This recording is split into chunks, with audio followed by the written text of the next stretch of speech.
आपली मराठीत कसं म्हणाल?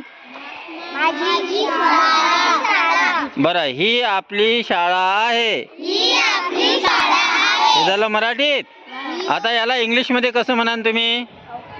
सांगा सांगा, ज्याला जे वाटते कसं म्हणाल? माय स्कूल. ओके, अजून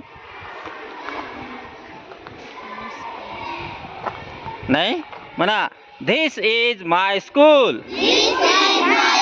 बोट दाखवा असा. This is my school.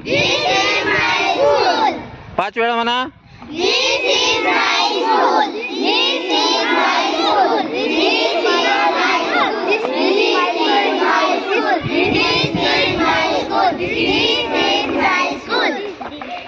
हे काय झालं? धिस इज माय स्कूल म्हणजे ही माझी शाळा आहे असं झालं.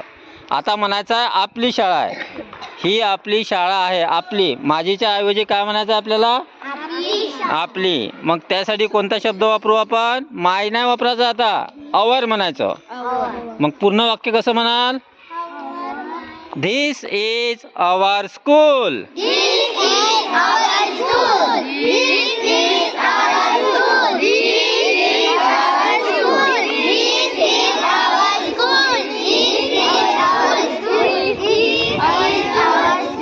Very good. आता हे प्लेग्राऊंड आहे आपलं. मग काय म्हणाल याला? This is a playground. काय म्हणाल याला? काय म्हणाल? आता हे झाड आहे, याला काय म्हणाल? काय म्हणाल रे?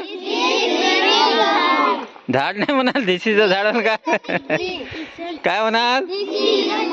काय म्हणाल?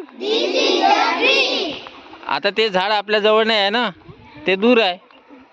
आता हे झाड जवळ आहे. तुम्ही मागे बघा रे, हे झाड आपल्या जवळ आहे. याला आपण म्हणू धिस इज अ ट्री. काय म्हणू? पण आता ते समोरचं झाड हे आपल्यापासून दूर आहे ना, मग दूर आहे तर आपण काय म्हणू? हा, काय म्हणायचं? That is a tree. कारण ते आपल्यापासून आणि एकच आहे. ठीक आहे. आता ती बघा, ती बाईक आहे तिथे, त्याला काय आपल्या जवळ आहे का ती? मग काय म्हणाल? बाईक. काय म्हणाल? काय म्हणाल रे? काय म्हणाल ग? हा, व्हेरी गुड. आता हा काय पोल आहे ना, हा काय आहे? हा पोल आहे. याला काय म्हणाल आता? काय म्हणाल? काय म्हणाल? आता ती काय आहे? ते ग्रीन कलरची डस्टबिन आहे ना. काय आहे ती ग्रीन कलरची? काय आहे? त्याला काय म्हणाल? काय म्हणाल? आता या झाडाची पानं कशी आहेत रे? ग्रीन आहे. कशी आहे? मग त्याला इंग्रजीत कसं म्हणाल? पानाला काय म्हणतो आपण इंग्रजीत? लीव्ज. एकापेक्षा जास्त पानं आहे ना, लीव्ज. काय म्हणतो? मग काय म्हणा? Leaves are green. पुन्हा म्हणा. पुन्हा म्हणा. पुन्हा म्हणा. Very good. क्लॅप करा तुमच्यासाठी. एवढं तर समजलं. ठीक आहे. Hands down.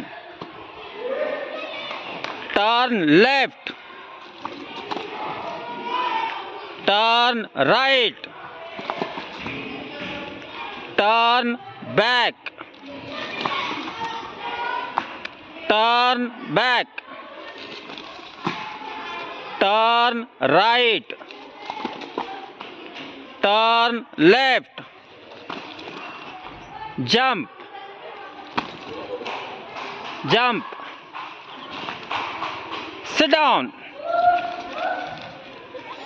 Stand up.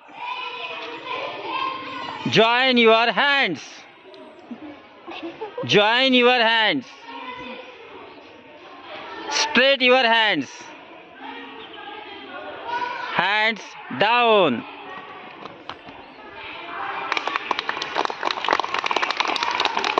Good.